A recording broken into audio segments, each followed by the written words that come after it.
Assalamualaikum warahmatullahi wabarakatuh. Gimana kabarnya anak-anak?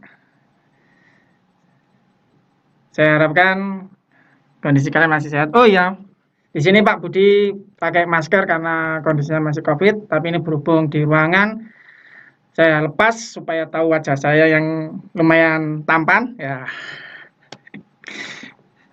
oke anak-anak. Minggu yang kemarin kita sudah membahas materi pembelajaran tentang sistem operasi jaringan komputer. Saya harap kalian minggu kemarin sudah paham. Kalau belum paham, hari ini akan saya perjelas lagi. Materinya, sistem operasi jaringan komputer untuk submaterinya DHCP pada sistem operasi jaringan. Ini khusus untuk kelas 2 karena kalian sekarang sudah kelas 2 semester 1. Ini materinya, tolong disimak. Tujuan dari pembelajaran kita yang pertama kita tahu DHCP itu prinsip kerjanya seperti apa, terus cara memecahkan cara kerja DHCP seperti apa, terus mengevaluasi dan menguji proses kerja DHCP, dan juga menjelaskan dan permasalahan pada DHCP. Nah, prinsip kerja DHCP ibaratnya gini. DHCP itu pengertiannya dynamic host konfigurasi protokol. Di mana setiap komputer kalau kita mau koneksi ke jaringan, saya contohkan kalau anak-anak misalnya menggunakan WiFi. Kira-kira kalian pada saat koneksi ke internet, kira-kira kalian kan di situ ada namanya SSID atau istilahnya identitas suatu jaringan. Otomatis kalian langsung connect kan? Iya. Iya, Pak. Oh, ya oke. Kok bisa connect? Kenapa kok seperti itu? Dari mana? Saya bisa koneksi internet. Nah, itu disebabkan karena kalian sudah diberi DHCP secara langsung, tapi kalian tidak menyadari. Nah, di sini saya akan menjelaskan nanti cara kerjanya DHCP seperti apa. Nah, DHCP itu dari komputer pusat, dia akan memberikan atau mendistribusikan alamat IP secara otomatis. Di mana masing-masing klien, dia tanpa mengeset alamat IP apapun. Bayangkan kalau kalian pada saat menggunakan hotspot, kalian koneksi ke internet harus menyeting alamat IP masing-masing. Betapa ribetnya seperti itu. Tapi kalau dengan DHCP, kalian akan dipermudah. Nah, yang pertama, DHCP, tadi sudah saya jelaskan pengertiannya.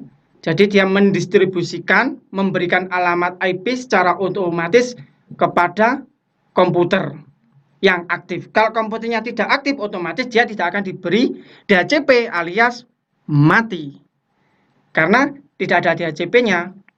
Nah, tergantung komputer induknya nanti dia mau ngeset berapa yang bisa menerima alamat IP DHCP secara otomatis, itu nanti tergantung dari komputer induknya.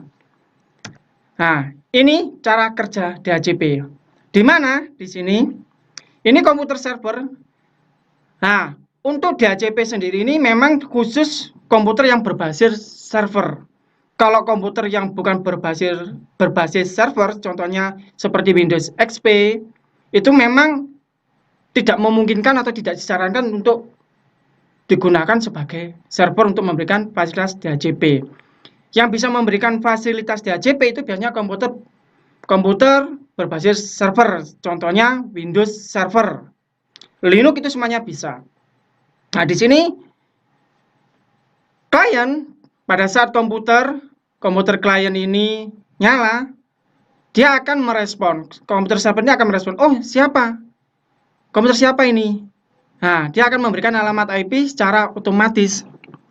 Nah, alamat IP secara otomatis nanti ini akan diberikan secara bertahap.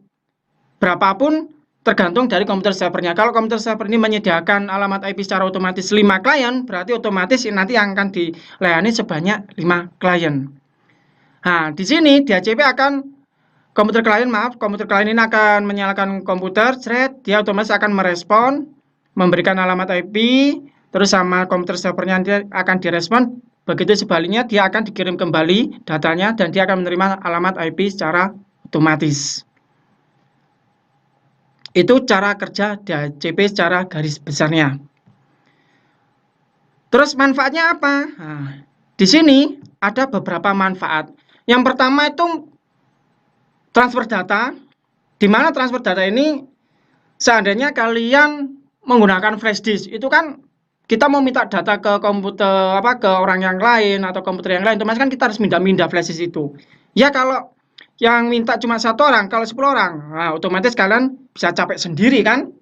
Atau istilahnya cara kasarnya rembak sendiri.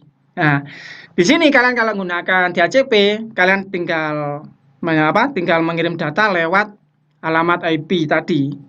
Nah, terus memudahkan seorang administrator karena kita bisa mengontrol. Kalau kita menggunakan DHCP, kita bisa tahu komputer berapa orang saja yang bisa connect ke kita. Nah, terus kita bisa juga mengkonfigurasi alamat IP secara kompleks. Secara kompleks itu garis besarnya seperti ini. Kalau kalian ingin mengeset suatu komputer di sebuah lab, itu misalnya ada 10 komputer, bayangkan kalau kalian mengeset alamat IP secara manual atau ngisi sendiri-sendiri. Bayangkan itu. Itu kalau 10. Kalau 20, kalau 100, betapa ribetnya.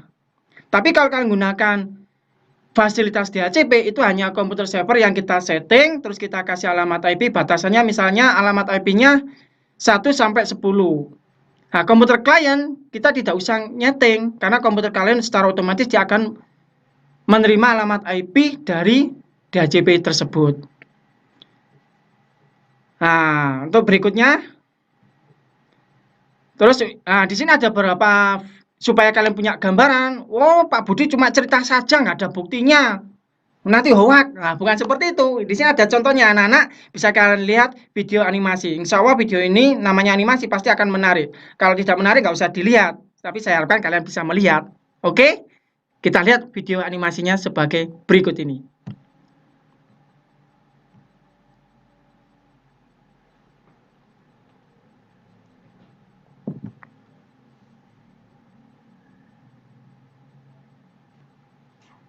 Stop apa, bro?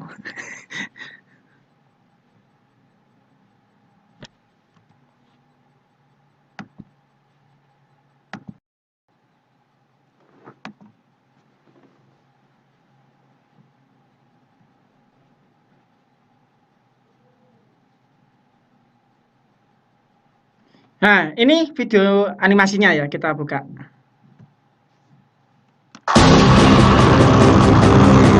Ini cara kerja mulai proses komputer server komputer klien. Nah, di sini, ini komputer klien. Nah, dia minta alamat IP, DHCP-nya ada di mana? Ini komputer induknya. Nah, dia akan meminta ke komputer server, otomatis dia akan dibalesi dari komputer server ini. Dia akan membaca MAC-nya, address alamat IP komputer klien. Dia dikirim kembali. Nah, di sini akan terjadi respon ya antara permintaan sama pemberian. Jadi klien ini minta, oh aku minta alamat IP, dia akan direspon oleh komputer server. Komputer berapa yang mau minta? Dia akan diberi sesuai dengan permintaannya. Jadi siapa yang duluan komputernya menyala, dia akan diberi alamat IP secara otomatis. Nah, itu salah satu contoh video animasi tentang DHCP, cara kerjanya seperti apa. Itu gambaran. Oke, anak-anak, untuk simulasinya simulasi ini kita lanjutkan minggu depan karena nanti kita akan menggunakan beberapa aplikasi. Salah satu contohnya nanti kita menggunakan software aplikasi paket tracer. Itu yang umum yang sering digunakan. Nah, dari apa yang saya jelaskan ini, semoga kalian paham. Kalau belum paham, nanti kalian bisa WA saya atau bisa ke website saya. Kemarin sudah saya kasih tahu alamat WA saya, website saya, atau bisa juga lewat Instagram. Itu yang mungkin yang lebih familiar buat kalian. Nah, kesimpulannya, intinya DHCP ini digunakan untuk memberikan alamat IP secara otomatis kepada komputer klien.